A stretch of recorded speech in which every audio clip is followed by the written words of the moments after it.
Au son, on est bon, oui. Ok, parfait, on va commencer. Clap.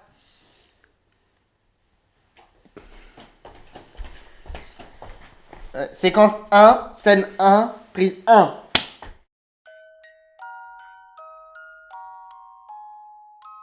Super, merci. Bon, c'est parti. C'est parti. Ok. Alors, comme à tout début d'interview qui se respecte, je vais te demander de te présenter. Donc, tu peux me donner ton nom, ton âge, ta passion. Alors, je m'appelle Agathe Morel, j'ai 20 ans et ce que j'aime bien, c'est la lecture. La lecture. Mais c'est vaste, ça. Quel genre en particulier? J'aime bien les pièces de théâtre et les romans policiers. Et tu lis beaucoup en ce moment? J'ai moins le temps avec la fac, les cours, tout ça. Tu es quel genre d'élève? Je suis du genre à travailler, mais à pas trop me faire remarquer. Tu fais donc pas partie des personnes populaires, j'imagine. Oh non, je veux pas dénigrer quelqu'un parce qu'il ne porte pas une certaine marque de vêtements ou parce qu'il n'est pas ami avec certaines personnes. Tu généralises peut-être un peu, là. Avec tout ce qu'on voit en ce moment. Ouais, pas faux. Bon, alors maintenant, on va commencer les vraies questions, ok? Ok. Alors, première question, est-ce que tu es en couple? Non, c'est pas trop mon truc d'être en couple. Bon, ça fait phrase typique des célibataires, mais je comprends pas qu'à notre âge, la plupart des jeunes cherchent absolument à avoir une relation sans se soucier de savoir si ça peut vraiment marcher ou pas. Après, tout le monde sort avec tout le monde, et c'est vraiment une mentalité qui me dérange. Tu penses donc qu'à ton âge, on peut pas réellement tomber amoureux? Si, je pense qu'on peut tomber amoureux à notre âge, mais j'ai l'impression que c'est pas ce que cherchent en priorité les jeunes et qui se focalisent plus sur un physique. Bon, là, je fais une généralité, tout le monde n'est pas comme ça, heureusement. Et donc, toi, par exemple, tu es déjà tombée amoureuse? Oui, une fois, oui. Ça, c'est ma fille. On peut dire ça. C'est lui qui t'a... Non, c'est moi, mais j'avais plutôt une bonne raison. Sauf que le pire n'est arrivé qu'après. Mhm. Et sans donner de prénom, est-ce que tu pourrais raconter ce qui s'est passé? Oui, je suis là pour ça.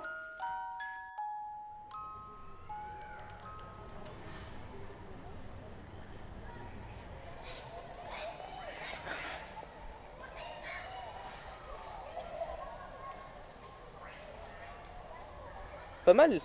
Hmm. Les chaussures. Des Doc Martens John, on n'en voit pas partout. Hein. Ma mère me disait toujours qu'on pouvait dire beaucoup de choses sur les gens en regardant leurs chaussures. Où ils vont. Où ils sont allés. J'ai vu Forrest Gump, moi aussi. Moi qui croyais qu'on avait la même mère. Tu me diras, ça aurait été dommage de passer à côté d'une fille qui a vu Forrest Gump. Elles se font tellement rares de nos jours. N'est-ce pas? Je m'appelle Adrien. Agathe.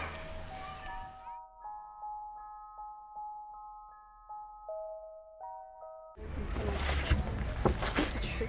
Mais alors Agathe, tu dis pas bonjour à ton copain? Mais on a déjà eu cette discussion, tu sais très bien qu'on n'est plus ensemble depuis longtemps. C'est parce que tu disais il y a un mois. Comme tu dis il y a un mois, c'est fini maintenant. Je crois que tu comprends pas bien ce que je veux dire. Je comprends tout à fait. J'oublierai jamais ces soirées où t'arrêtais pas de sonner chez moi parce que je voulais pas t'ouvrir. Je suis pas ta propriété, alors maintenant tu me laisses. Tu peux rien faire contre moi. T'es à moi et c'est tout. M'approche plus. Tu crois peut-être que tu peux tout arrêter comme ça? Arrête de faire le con. Tu crois que je vais tout laisser tomber? Je fais ce que je veux de toi. T'es malade ou quoi? Tout va bien? Oui, c'est bon, toi, non. Vous vous connaissez? Oui, on vient juste. Stop, Adrien, c'est bon, c'est pas important, c'est juste un malentendu. Juste un malentendu. Non, stop, arrête. Maintenant, dégage! Non, stop. Je veux juste rentrer chez moi, oublier tout ça et débrancher ma sonnette pour le coup. Je peux pas te laisser rentrer seul à prison. On se connaît depuis 5 minutes et tu t'inquiètes déjà pour moi? Mais j'aurais proposé ça à n'importe quelle personne qui se serait fait agresser. Ok. À une seule condition. Tu dis à personne ce qui vient de se passer. Je peux pas. Alors au revoir.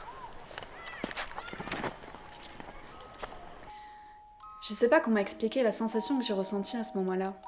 La peur, du dégoût, la surprise, c'est vraiment un mélange de tout ça.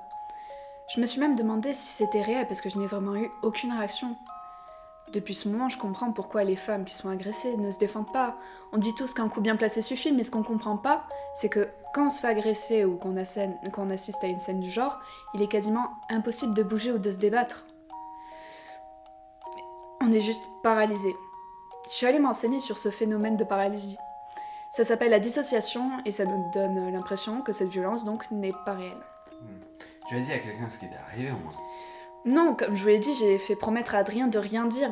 Après tout, c'est pas si grave. Que penses-tu de ce geste? Je sais pas. Je veux dire, il m'a quand même pris pour sa propriété, comme si je n'étais rien d'autre que son objet. Une fille, c'est fragile, ça sait pas se défendre. Enfin, c'est ce qu'il pense. Je pense qu'il est sexiste. Ou alors sacrément dérangé. C'était la première fois que t'as agressé comme ça? Physiquement, oui, mais ces derniers mois, il m'humiliait quotidiennement. Mais sauf que le pire, c'est que après ces insultes, il venait s'excuser les larmes aux yeux, et moi, évidemment, je me faisais avoir. Le problème, c'est que je me remettais en question. C'est peut-être de ma faute, ou... Enfin, pourquoi il me dit ça? Et maintenant, comment ça se passe? Tu l'as revu après ça? Je l'ai pas revu depuis ce qui s'est passé. Merci pour ton témoignage, Agathe. À chaque fin de nos interviews, on demande aux gens une citation en rapport avec le thème. Est-ce que t'en as une qui te passe par la tête? Oui, j'ai trouvé, oui.